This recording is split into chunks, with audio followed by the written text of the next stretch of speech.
Hello everyone, my name is David. Let's start today's lesson. We tend to look on the sunny side of life. We often hear that when we think positively, we can become happier and more successful. Helen Keller said, "Optimism is the faith that leads to achievement." Self-help guru Zig Ziglar said, "Your attitude, not your aptitude, will determine your altitude." Such quotes usually find their way onto social media profiles or the millions of self-help books that people buy annually. Hearing quotes like these, it seems like the only thing stopping us from realizing our dreams is the right mindset. But is that really true? Is optimism really the secret to a better life? Today, we're going to dig deeper and discuss the advantages and drawbacks of positive thinking.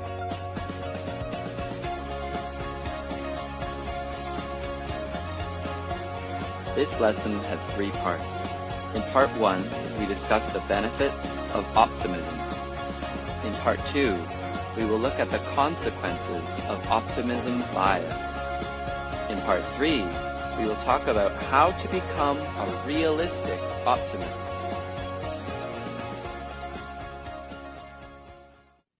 Let's first talk about the advantages of optimism.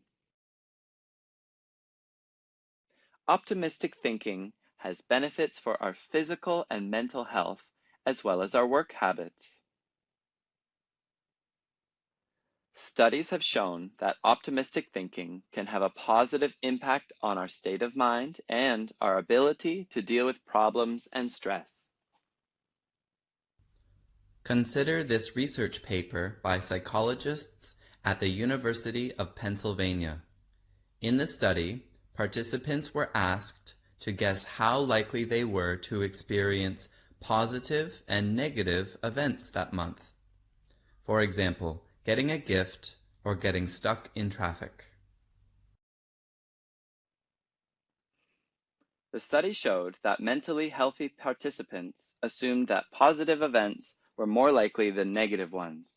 However, those with a more pessimistic outlook anticipated more negative events. The absence of positive expectations was associated with depression and anxiety.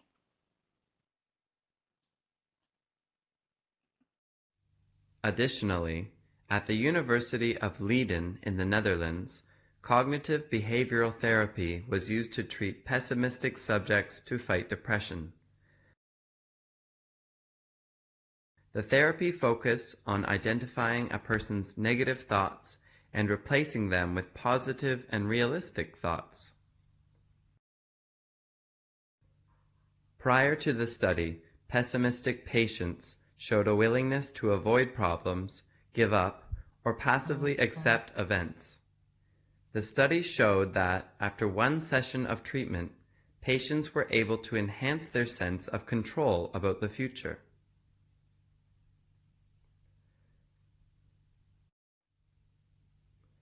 These 2 studies suggest that optimistic thinking plays an important role in mental health. Not only are mentally healthy people optimistic, but positive thinking plays an effective role in treating depression.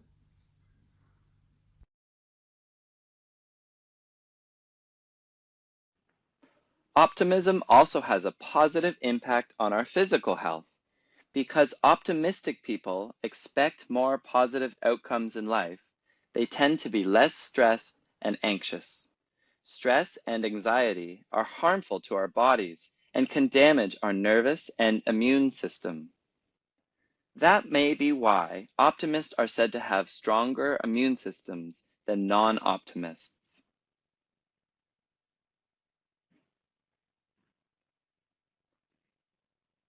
What's more, positive thinking can lead to better lifestyle choices. A study of heart disease patients found that optimists were more likely than non-optimists to exercise more and eat healthier, which reduced the risk of a heart attack. The findings suggest that the belief in getting better motivated patients to behave in a way that encourages recovery.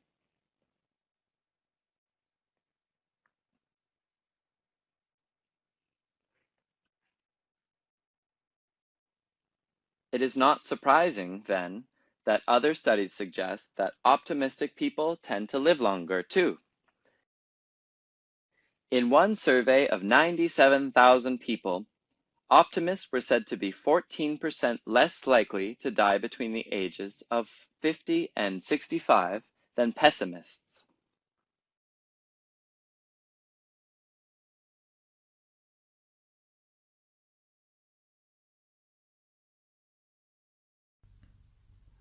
Beyond just mental health and physical health, optimism has been shown to contribute to our success as well. Optimism has been associated with achievement in almost every field, including business, sports, education, and politics. Studies have shown that optimists often earn more money, too. Perhaps this has to do with their outlook. Driven by the promise of the future, optimists have been shown to work longer hours in the office. Some have suggested that, because optimists believe good things will happen to them, they create the confidence to succeed in a competitive and uncertain world. So perhaps our attitude really does determine our altitude, but too much optimism can have downsides. Let's talk about optimism bias.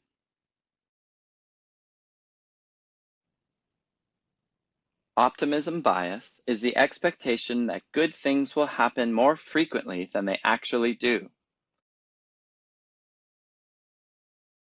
For example, if someone with optimism bias is looking for a job, they'll likely believe that they can find one quickly. However, in reality, it may take several months or a year. In English, we may also refer to optimism bias as wishful thinking. Wishful thinking are thoughts or dreams based on the nicest outcomes, but not the most rational one. People with optimism bias tend to underestimate the probability of negative events. For example, many people assume they will live longer than they do. Or consider this survey of newlywed couples that asked them to rate their chance of getting divorced. All respondents believed that they had a 0% chance. In fact, in the US and Europe, divorce rates are around 40%.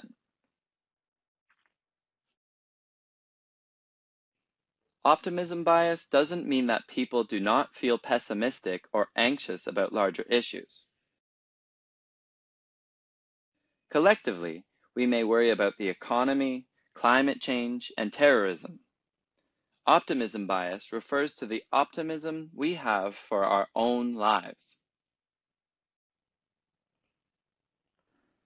Let's take a look at a study on optimism bias from 2007.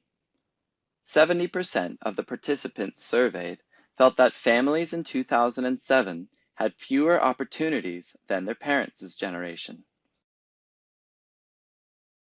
However, 76% of participants believed their own families would be successful.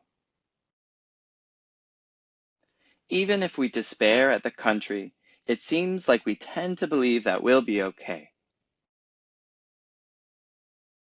Optimism bias is quite common around the world.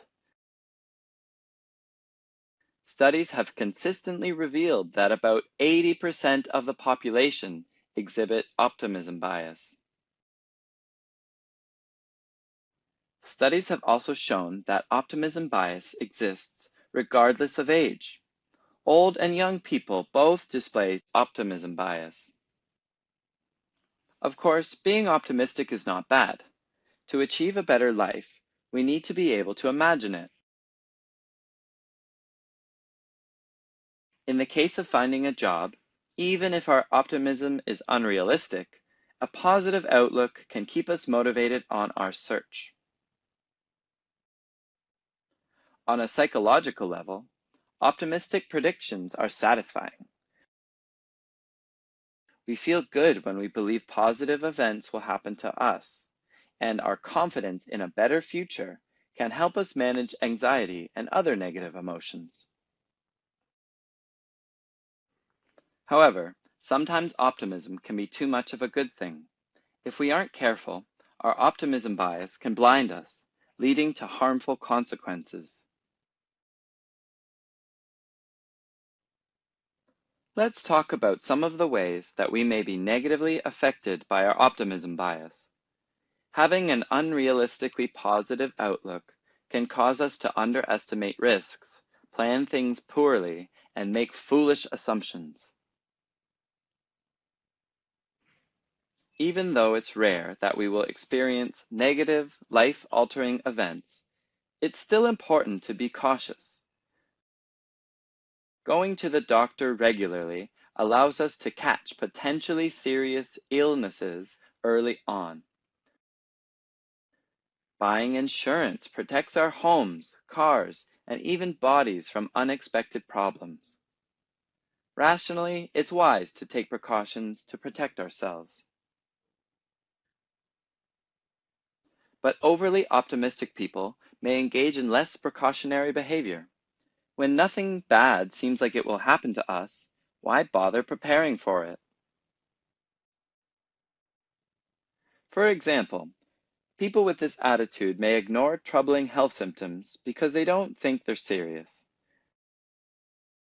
Or they may not buy insurance because they underestimate the chance of harm or injury.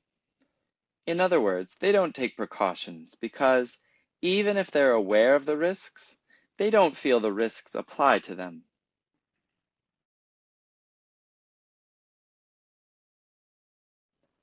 And when we take fewer precautions, we're also more likely to engage in riskier behavior. Take smoking, for example. Most of us know that smoking is hazardous to our health. However, that hasn't discouraged people not to smoke.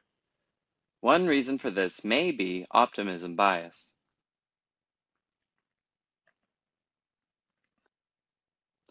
One study on optimism bias and smoking found that teenagers and adults who smoked cigarettes all believed that smoking could kill people. However, they doubted that they would personally die from smoking, even if they smoked for 30 to 40 years.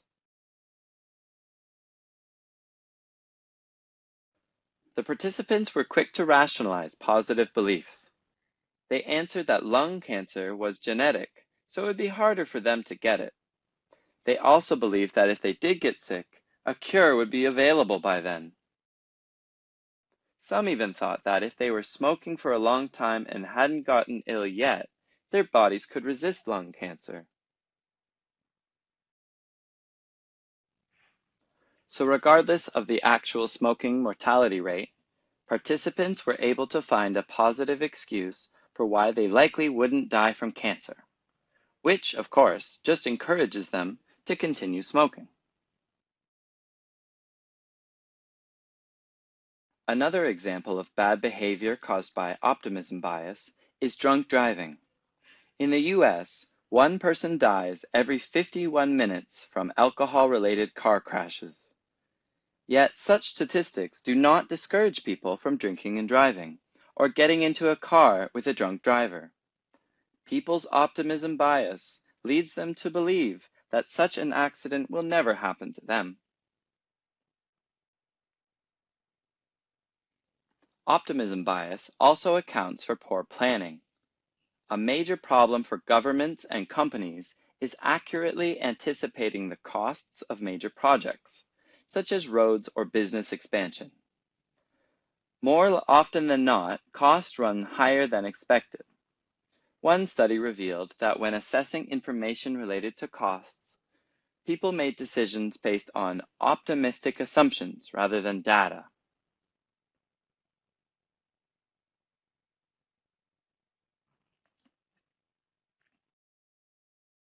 The same attitudes can affect our personal finances as well. It's not uncommon to hear about people spending more than they can afford because they assume that money will keep coming. Extreme optimists have been shown to not save money and exhibit less self-control financially. For example, they may overspend on their credit cards and are less likely to pay off their credit card debt.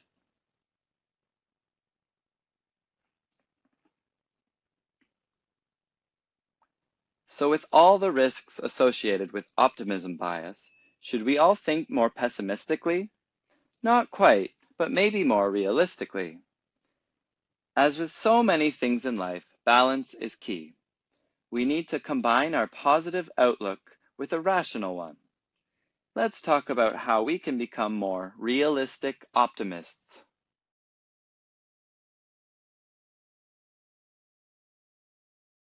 Harry from level 6 of our Dongni course is a great example of how to be a functional optimist. He combines a realistic outlook with positive thinking and decisive action. Here are some traits of a realistic optimist in more detail. Whether we are chasing after a goal or experiencing an unfortunate situation, it is easy to get carried away by wishful thinking. If we start going to the gym, we may feel that we can lose 30 pounds in 3 weeks. If we've just lost our job, we may believe that we can find a new one in a month. But thinking like this just ignores reality, and in fact, it may hurt us. If we think we'll find a new job soon, we may be less careful spending money and will go into debt. Or if we think it's easy to lose weight, we may eat irresponsibly or not train as hard as we could. Rather than ignoring the reality, we need to embrace it. Consider Harry's example. Harry was in a horrible, life-altering accident where he lost the use of his legs. But even though the accident was devastating, there are still some things to be optimistic about. As Dongni says, if he works hard and exercises every day, there is still a chance he may walk again. In fact, there are some new treatments that could help his nerves regenerate.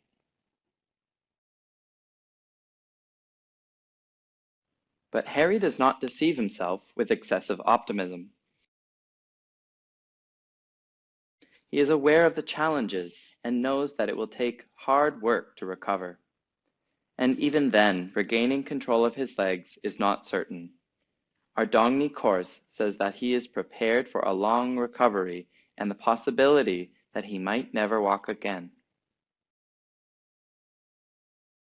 Even if we're optimistic, we should still be realistic. We need to understand the positives in a situation, but the obstacles as well. When we know the challenges and risks that await us, we can develop a realistic plan to succeed. In English, creating plans that have very little chance of succeeding is known as building castles in the air.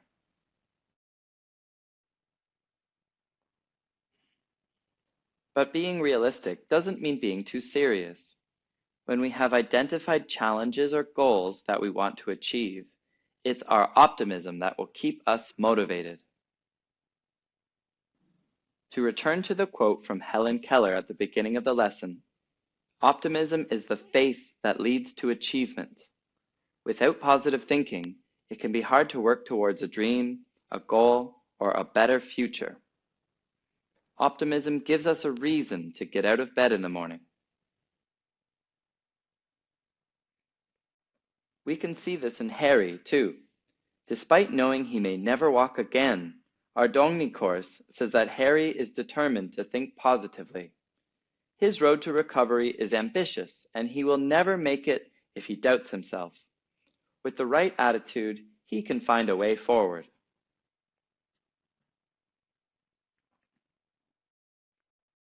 Lastly, to affect change in the world, we have to turn our positive thoughts into meaningful action.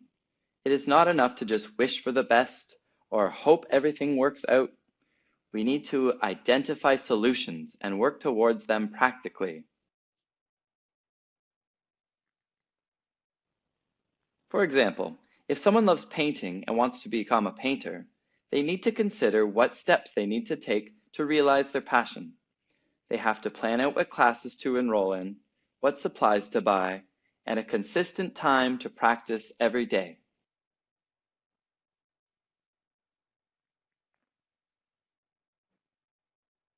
In our Dongni course, Harry also takes action. While he will have to spend a lot of time in physical therapy, he comes up with solutions for his present situation. As our course says, even if he can't walk, he can still attend meetings all over the world. With new technology, he could be anywhere, and there is much that he can still do.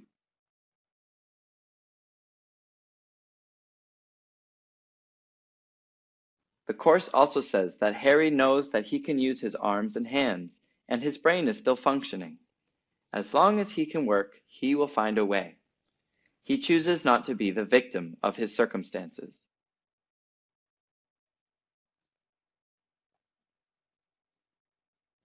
In English, to take direct action in a difficult situation is called grabbing the bull by the horns. We bravely confront a challenge head on, rather than trying to ignore or avoid it. In conclusion, optimism is not overrated. We need to be able to conceive of a future where we accomplish great things, live better, and survive adversity. We can't live our lives stressed or afraid about negative consequences. But there is more to living than just sunshine and happy thoughts. When we only focus on the positive, we can become irrational and foolish. The key is finding a balance between positive thinking and realistic outlook, making optimism a source of hope instead of an obstacle in our lives. So perhaps it's best to think of optimism like wine. In excess, it can seriously harm our mental and physical health, but a little bit every day may end up being just what the doctor ordered.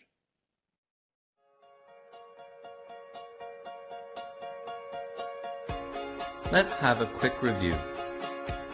In today's class, we talked about optimism and its pros and cons, and most importantly, how to be a realistic optimist.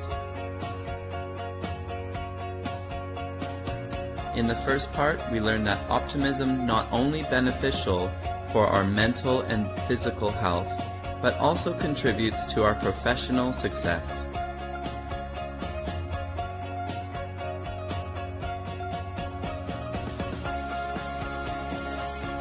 But every coin has two sides. In the second part, we introduced optimism bias and its harmful consequences.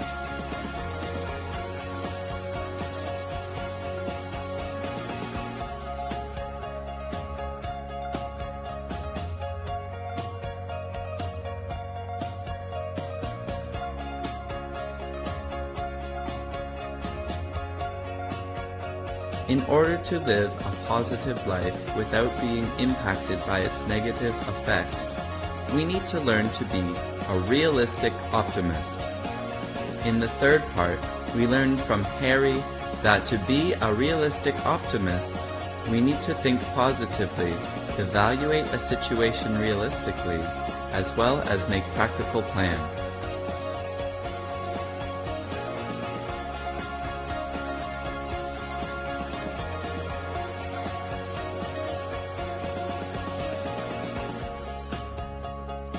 So that's it for today.